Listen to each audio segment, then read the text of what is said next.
My name is Mary, and I shall be your guide today through our tour of Universal Studios and our grand history. Of course, I cannot do this job alone, so let me introduce my partner in crime, my other half, and most importantly, our driver, George. Be nice to him, considering our lives are in his hands. Now, just a reminder to stay inside the tram at all times during the tour. That includes your hands, feet, head, tentacles, or any other appendages you might have with you. The last thing we need is for someone to get caught on something or fall out of the car and create a real-world trolley problem. Contrived ethical dilemmas aside, how about we get this show on the road? After you, George! As we go along this tour, you will become familiar with the main features of our lovely park and learn some fun and interesting parts of our history. You never know when that sort of knowledge will come in handy. The first destination on our tour is Timeline Drive. Here you can see posters from some of our greatest hits dating all the way back to our 1931 rendition of Dracula. If you're ever in need of something to watch on a Friday night, maybe give one of these a try. Some of them may be a bit old, but they're still beautiful works of art. Get some friends together and maybe try the original version of The Mummy or Creature of the Black Lagoon. You'll get a kick out of them. The films Universal Studios is better known for in our day and age start in the later half of the 1900s. Many of you have probably heard of the classic thriller Jaws from 1975, or one of my favorites, the 1982 movie E.T. If you didn't know, E.T. stands for extraterrestrial, meaning something that came to us from beyond our planet Earth. Over on our right, these large structures are the studio's production buildings. This is where the magic happens, where everyone comes together to make the movies that we love. It takes a huge number of people to make a film, though, especially today when there are so many special effects. Of course, we need actors, but we also need writers to make the script, directors to make sure that the actors and everyone else make the best artistic choices, and producers to keep everyone on schedule. Of course, none of that would be possible without our carpenters, gaffers, lighting crew, camera people, CGI teams, makeup artists, electricians, pyrotechnicians. Honestly, if you can think of a job, chances are someone with that job has worked on at least one movie with us here, or at least for a little while. You're now entering the New York section. We're only here for a moment, but you can see the Museum of Antiquities. There, you'll find our Revenge of the Mummy ride, where you can help defeat an ancient evil alongside the brave and dashing Rick O'Connell. Don't worry, we'll be back to see the rest of New York later.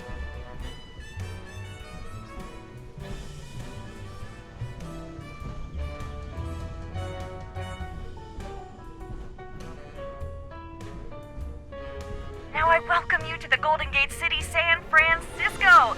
This hilly town is famous for its tram system and infamous for its earthquakes. Most earthquakes are caused when two tectonic plates grind against each other and suddenly shift. The entire planet is covered in these plates, and the places where they meet are called fault lines. Wouldn't you know it, most of California, San Francisco included, lies on a fault line, so you can expect a lot of earthquakes in this area. Speaking of which, I want to show you a little demonstration on how we make earthquakes in the movies. This set was built in the 1980s with the tracks dug right into the floor.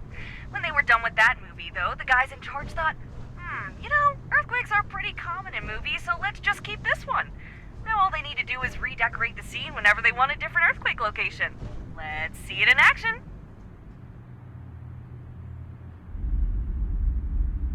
Here we go.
film in there too often, but it seems some use and makes for a fun demo like that.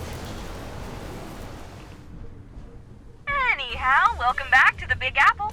This grand old town has history and culture everywhere, provided you can overlook the Yorkshire Terrier-sized rats, and is a massive hub of the arts. The famous street Broadway is home to some of the best and most popular theater performances in the world, but you can find beautiful, rich work all over town. The city is like an incubator for the arts, a place where some of our country's greatest works are born, including a bunch of movies. Not everything is filmed in California after all. Passing on our left, we see the building where the ride based on Steven Spielberg's famous film E.T. runs. If you haven't yet, you should give it a whirl. Now that's something to phone home about.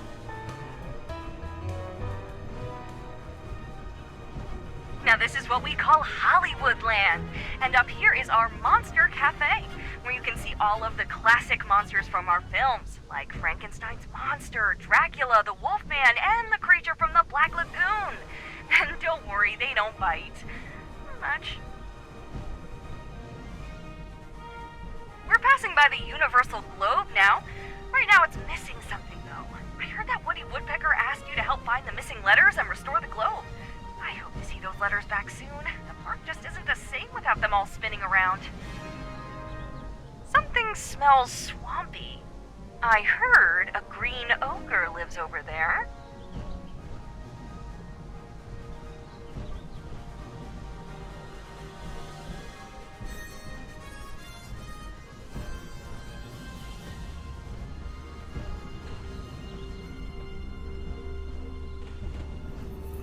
Let's all just take a moment to appreciate the beautiful sounds of nature.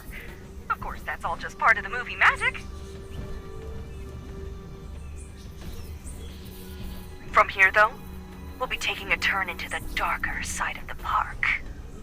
We now enter the realm of the Lord of the Jungle. Join me as we pay tribute to Kong, Kong, Kong. Everyone, Kong, Kong, Kong. Really? No one? I'm just... Okay, well, let's hope he isn't insulted by your lack of reverence. Otherwise, he might throw this tram all the way to New York. And I don't mean the movies that we just drove through on the way here. By the way, if you haven't yet and are feeling particularly brave, I highly recommend stopping by the ride we have here, Reign of Kong. You can join Kate and her expedition team as they delve into the caverns and other lost places to uncover the secrets of Skull Island. This is what we call Old Mexico, and it's just the kind of place we'd take a camera crew if they were looking to film something set out in the old Wild West. Now this area has something of a weird localized weather system, so I apologize for the rain as we... Hey, George, why'd you stop the tram? You can't go yet, right? No, I'm not asking the passengers to get out and run. Not in the rain. That's just...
Just a reminder, folks, to please keep your hands and feet inside the vehicle at all times. Whew. Don't worry, everything is fine. Seems we got a little too close for that ankylosaurus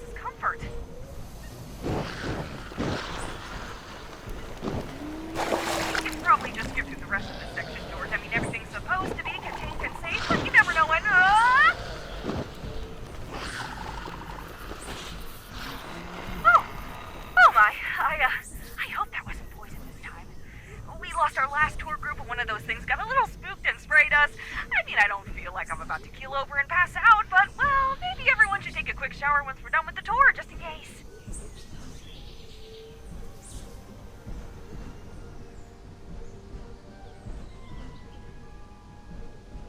Ah, this is my favorite part of the park. Welcome to Amity Island, where the sun is warm and the swimming is prime. If you're in the mood for a beach day, this is the place to... The beach is closed. Huh, I wonder why.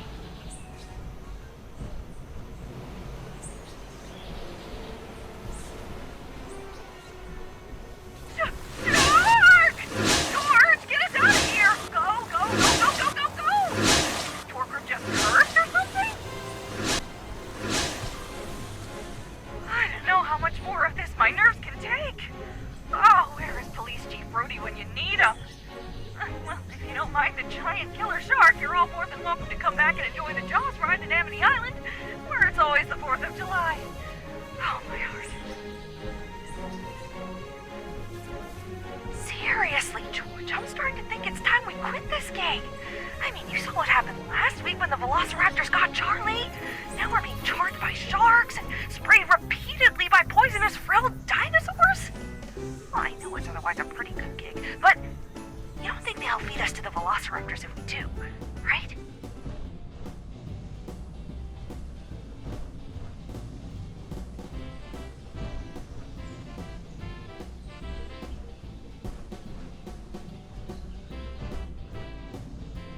On our left, you can see one of our last sites on this trip, the Institute of Future Technology, where Doc Brown works on his questionable inventions. There you can find his famous time-traveling machine, and I believe he's even letting people take rides through time in a new one, too. Might be worth stopping by. That is if you can think fourth dimensionally.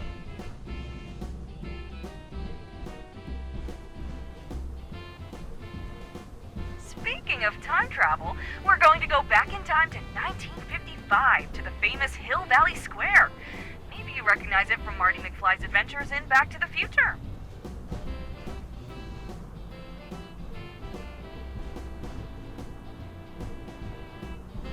Oh look! There's Doc on the top of Hill Valley City Hall. What's he doing up there? Another one of his harebrained experiments?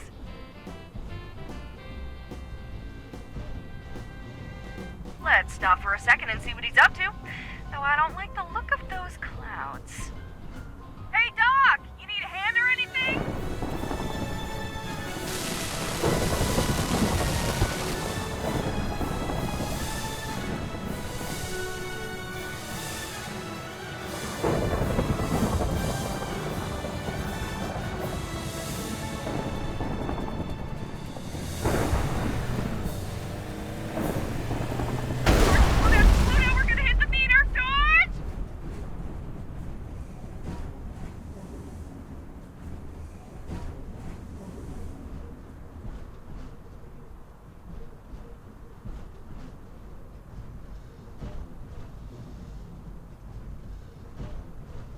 Look, George, you know I like it when you get my heart racing, but maybe leave the stunt driving to the professionals, okay? I'm not sure what that was, folks, but hopefully Doc is okay. We'll check the infirmary just in case once we're done here. Wouldn't be the first time we've seen him in there. We're entering the dark forest now, folks. I'd ask that you stay very quiet as we pass through these trees. You never know when something might be lurking nearby, and we don't want any monsters to notice us.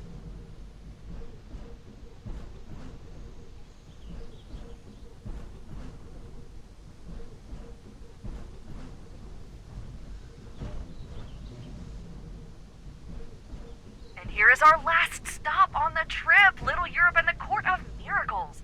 Several of our monster movies were made here, at least in part.